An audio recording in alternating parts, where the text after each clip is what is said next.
हाय दोस्तों, नमस्कार। प्रकाश YouTube channel पर आप लोगों का स्वागत करता हूं। दोस्तों, इससे पहले हम सभी लोगों ने पढ़ा था कोशिका क्या होती है, कोशिका की खोज किसने किया है, ठीक है। उसके आगे से चलते हैं कोशिका आकार। कोशिका का आकार इसे अंग्रेजी में कहते हैं size of cell. Size of cell. जंतु जगत की सबसे बड़ी कोशिका शुतुरमुर्गी अंडा होता है। अगर पूछा जाए पूरे जंतु जगत की सबसे बड़ी कोशिका क्या है, तुरंत कहेंगे शुतुरमुर्ग का अंडा। दूसरा है जंतु जगत की सबसे छोटी कोशिका माइक्रोप्लाज्मा होती है। पहला क्या था, जंतु जगत की सबसे बड़ी कोशिका शुतुरमुर्ग की अंडा। दूसरा क्या है, जंतु जगत, कोई और नहीं कहना है किसी और के बारे में, सिर्फ जंतु जगत की सबसे छोटी कोशिका माइक्रोप्लाज्मा, और यह जंतु इसका आकार 0.1 माइक्रोन होता है। यह जंतु जगत का आकार है 0.1 माइक्रोन। आइए अब मनुष्यों के बारे में जानते हैं। मनुष्य की सबसे बड़ी कोशिका न्यूरॉन होती है, यह 90 सेंटीमीटर होती है। कोई पूछे मनुष्य की सबसे बड़ी कोशिका न्यूरॉन जो कहाँ होती है, तंत्रिका होती है, नर्वस सिस्टम में होती है, यह न्यूरॉन, यह सबसे बड़ी कोशिका होती है। और दूसरा का मनुष्य की सबसे छोटी कोशिका स्पर्म होता है, उसे शुक्राणु कहा जाता है। दोनों चीज अलग अलग है। मनुष्य की सबसे बड़ी कोशिका न्यूरॉन जो 90 सेंटीमीटर होती है। दूसरा, मनुष्य की सबसे छोटी कोशिका क्या होती है, शुक्राणु। कोशिका सिद्धांत, सेल थ्योरी 1893 ईस्वी में जर्मन वनस्पति विज्ञान के वैज्ञानिक थे जिसका नाम M.J. स्लाइडेन। जंतु विज्ञान के थियोडोर स्वान ने संयुक्त रूप से कोशिका का सिद्धांत प्रतिपादित किया। कहने का मतलब है, अगर कोई पूछता है या प्रश्न करता है कोशिका सिद्धांत किस वैज्ञानिक ने प्रतिपादित किया या उसे दिया, तो कहेंगे 1893 ईस्वी में जर्मन नामक एक वनस्पति वैज्ञानिक थे M.J. स्लाइडेन, जंतु विज्ञान के थियोडोर स्वान। ये दोनों वैज्ञानिक मिलकर कोशिका का सिद्धांत प्रतिपादित किया। कौन कौन से वैज्ञानिक थे, M.J. स्लाइडेन और थियोडोर स्वान ने। और उसके बाद उन्होंने क्या किया, इस सिद्धांत के अनुसार में सभी जीवों का शरीर एक से अधिक कोशिकाओं से निर्मित होता है। हम सब लोग पिछले वीडियो में पढ़े थे कि जो वल्ली वन कोशिका का होता है उसे एक कोशिका कहते हैं, और ढेर सारे कोशिकाओं से जो निर्मित होता है उसे बहुकोशिकी कहते हैं। ठीक उसी सिद्धांत के अनुसार है। इस सिद्धांत के अनुसार सभी जीवों का शरीर एक से अधिक कोशिकाओं का बना हुआ है। बेसिकली जैसे मनुष्य है, उसकी शरीर असंख्य कोशिकाओं से मिलकर बना हुआ होता है। वही वैज्ञानिक ने कहा है जितने भी जीव हैं शरीर के एक से अधिक कोशिकाओं से क्या होते हैं, निर्मित होते हैं। इसके कुछ अपवाद हैं, जैसे कोशिका सिद्धांत के अपवाद। अभी तो सिद्धांत में पढ़ा कि क्या वो कहते हैं कि कोशिका एक से अधिक होती है जो कोशिकाओं से निर्मित होती है, यह सिद्धांत था। लेकिन उसके कुछ अपवाद है कोशिका सिद्धांत के अपवाद। इसमें पहला है, कुछ जीव कोशिका सिद्धांत का अनुपालन नहीं करते हैं। उनकी संरचना कोशिका सिद्धांत के तथ्य का अपवाद है। तथ्य का अपवाद है।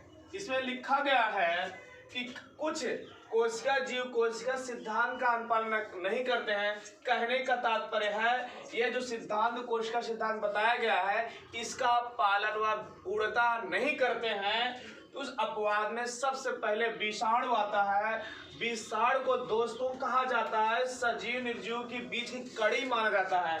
क्या माना जाता है, विषाणु को सजीव निर्जीव का कड़ी माना जाता है, और यह स्वतंत्र अवस्था में बिल्कुल निष्क्रिय रहता है। जैसे दीवार हुआ, इस पर यदि दीवार पर वायरस पड़ा हुआ है काफी लंबे समय तक वह निष्क्रिय रहेगा, वह किसी प्रकार का ग्रोथ नहीं करेगा और वह निर्जीव के समान ही कार्य करता है। किसके समान कार्य करता है? निर्जीव के समान कार्य करता है। कौन? विषाण। इसलिए प्रश्न उठता है ऐसा कौन सा जीव है जिसे सजीव और निर्जीव का कड़ी माना जाता है? तो कहेंगे विषाण सजीव और निर्जीव के मध्य का कड़ी माना जाता है, क्योंकि जब वह स्वतंत्र अवस्था में निष्क्रिय होते हैं सेम निर्जीव जैसा व्यवहार करते हैं। निर्जीव जैसा व्यवहार करते हैं, अनुकूल वातावरण प्राप्त होने वाले सक्रिय हो जाते हैं। ये विषाण जो होते हैं जब अनुकूल वातावरण प्राप्त होता है और पूर्ण रूप से कैसे हो जाते हैं? सक्रिय होते हैं, मतलब सजीव में कन्वर्ट हो जाते हैं। और क्या होता है? यह सजीव जैसा भी व्यवहार करने लगता है। ठीक है। उसका दूसरा रूप क्या है? विषाणु के न्यूक्लिक अम्ल, कहने के तात्पर्य डीएनए डीऑक्सीराइबोन्यूक्लिक अम्ल और आरएनए राइबोन्यूक्लिक अम्ल से निर्मित होते हैं। यह जो विषाणु होता है न्यूक्लिक अम्ल, दोनों न्यूक्लिक अम्ल कैसे हैं? एक डीएनए है, दूसरा आरएनए है। इन दोनों से वायरस क्या होते हैं? निर्मित होते हैं। डीएनए के डीऑक्सीराइबोन्यूक्लिक अम्ल कहते हैं और आरएनए को राइबोन्यूक्लिक अम्ल कहते हैं। और उसके बाद क्या होता है? इसके चारों ओर प्रोटीन का आवरण होता है। जो वायरस होता है विषाणु में क्या क्या बताया गया? इसमें क्या होता है? न्यूक्लिक अम्ल होता है और डीएनए और आरएनए से निर्मित होता है। दूसरा क्या है? इसके चारों ओर प्रोटीन के आवरण से यह ढका होता है। और उसके बाद दूसरा जीव आता है वायराइड। वायराइड क्या है? वायराइड विषाणु के समान होता है, परंतु उसके आकार में इसका आकार कैसा होता है? छोटा होता है। वायराइड का विषाणु के ही समान रहेगा, किंतु क्या है? आकार में या क्या है? छोटा होता है। यह पादप रोगकारी जीव है।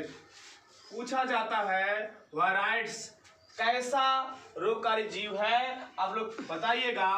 पादप रोगकारी जीव है। वायराइड्स क्या है? पादप रोगकारी जीव है। यह विषाणु के विपरीत होता है और इसमें प्रोटीन अनुपस्थित होता है। वायराइड्स में प्रोटीन उपस्थित होता है, किंतु यह कोशिका सिद्धांत का पालन नहीं करता है। और दूसरा क्या है? प्रियान भी उसी प्रकार का है। प्रियान केवल प्रोटीन से निर्मित होता है। प्रियान ओनली प्रोटीन से निर्मित होता है। इनमें न्यूक्लिक अम्ल भी अनुपस्थित होता है।